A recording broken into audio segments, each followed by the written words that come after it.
Bom, seguindo com as nossas aulas de teoria eletromagnética, hoje é a nossa 15ª aula e a gente vai continuar falando sobre potencial elétrico, tá bom? É, então a gente vai falar um pouco sobre o que é mostrado na seção 2.3.4, né, que é o potencial elétrico de distribuição de cargas. Se vocês observarem, né, se recordarem, a gente definiu o potencial elétrico dessa maneira, a menos a integral de infinito até R, né? Campo elétrico, produto escalar dl, tá bom?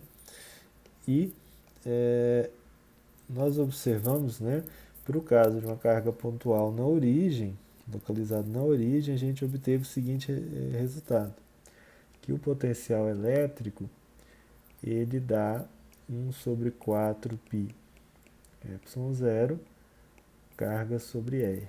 Tá? Esse é um resultado conhecido, né? A gente já viu isso lá desde o ensino médio, mas a gente obtém o mesmo resultado. A gente pode generalizar esse resultado por conta que aqui, né, nós colocamos a nossa carga na origem. Mas se a carga estiver fora da origem, como a gente já representou aqui nessas videoaulas, né? Se eu pegar um sistema cartesiano aqui XYZ,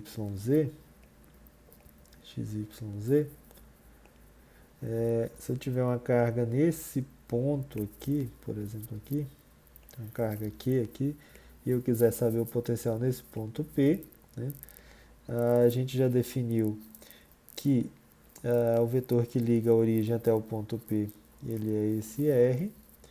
O vetor que liga a origem até o ponto de carga é o R', e o que importa para a gente é a distância entre carga e... Vou pegar outra cor. Carga e ponto que eu estou interessado, ponto P, que a gente chama de R. Tá? Então, se eu só desloco a origem para fora da carga, o resultado que a gente obtém para o potencial é que o potencial em função de... que o nosso potencial aqui, no ponto R, né, ele vai ser 1 sobre 4π ε0 carga sobre esse R. Tá? Ele que é o nosso R importante. Né?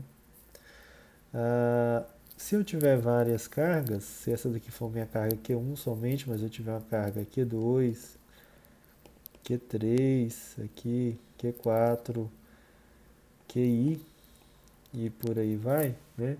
A gente usa o princípio da superposição, né? Escrever aqui abaixo, princípio da superposição,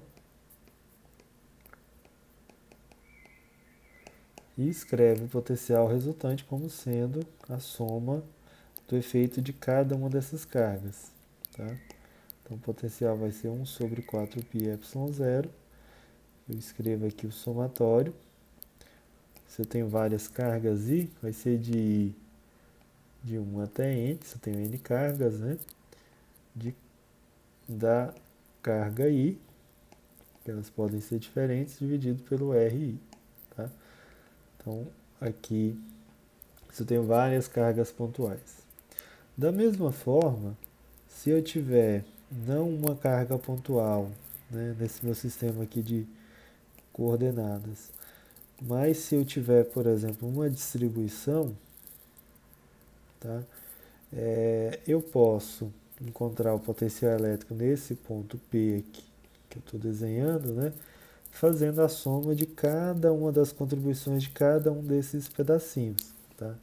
Se cada um dos pedacinhos tiver uma carga dQ, né, então na verdade eu posso substituir esse somatório por uma integral.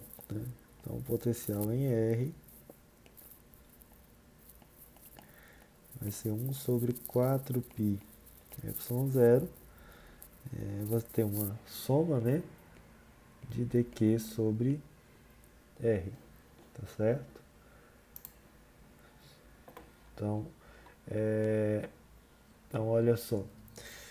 Eu posso fazer aqui também algo que é similar àquilo que a gente já viu em outra videoaula, né, que é considerar, por exemplo, se isso aqui for um caso de uma distribuição de cargas volumétrica, eu posso considerar aqui a densidade de cargas, vou colocar aqui, distribuição volumétrica.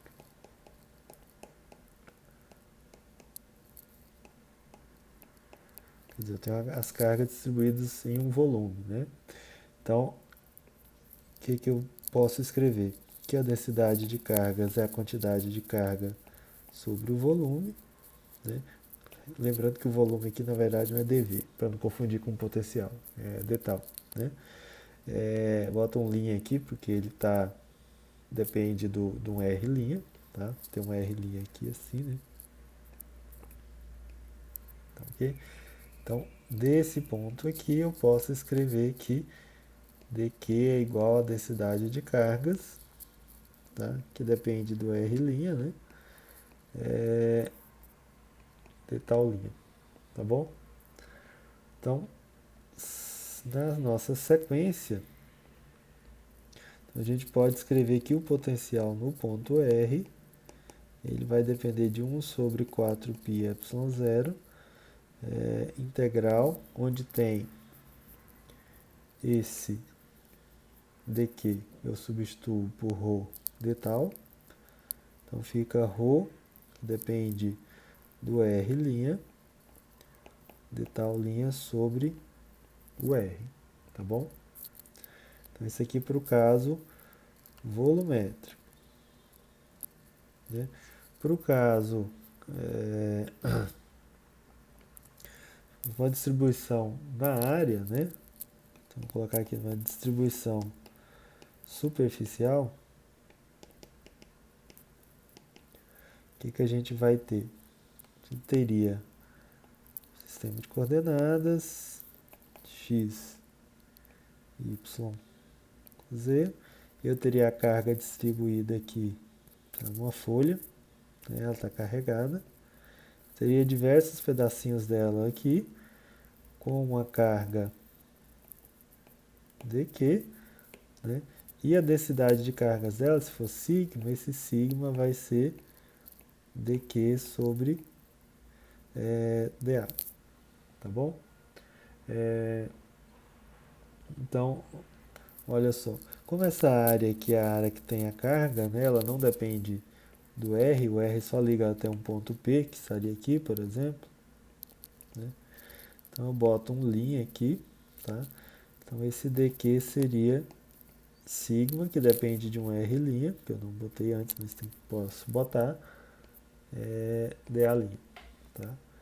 Então o potencial elétrico devido a essa distribuição de cargas ficaria 1 sobre 4π ε0, uma integral de superfície de sigma, densidade de cargas, dA dividido por, esse dA tem uma linha, R, tá? Isso aqui seria na superfície, estou integrando a superfície, e aqui eu estou integrando um volume, tá?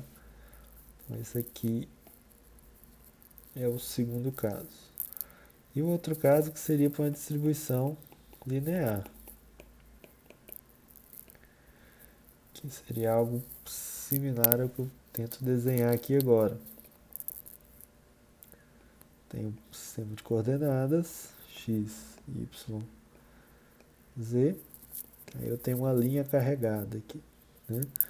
Então, cada ponto dessa linha carregada, imaginar aqui, cada pequeno comprimento infinitesimal, ele tem associado a ele um R', e se eu quiser o potencial nesse ponto P, aqui tem o R, né? E essa distância aqui é o R cursivo, tá bom?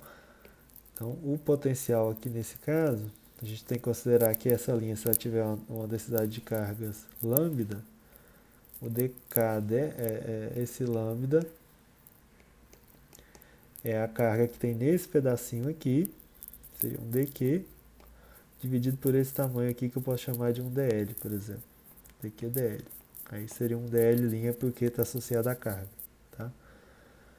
Então, o dq é lambda, que depende do R', dl', tá bom? Então, o potencial elétrico nesse caso, que depende do vetor R, né, é 1 sobre 4π y0, uma integral de linha, de linha não, unidimensional, né? Estou integrando ao longo dessa linha preta que eu desenhei aqui, ó. Lambda de R' dl' sobre R, tá? Então, esse aqui é o caso para uma linha de cargas, tá certo? Então, tenho 3 casos que eu posso usar. A ideia quando a gente usa essas integrais é de calcular primeiramente o potencial é facilitar, tá?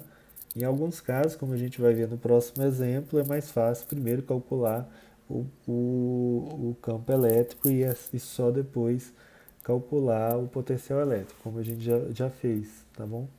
Mas vamos fazer primeiro achando o potencial elétrico para a gente ver como é que se resolve isso, tá? Que é a nossa próxima aula, tá certo?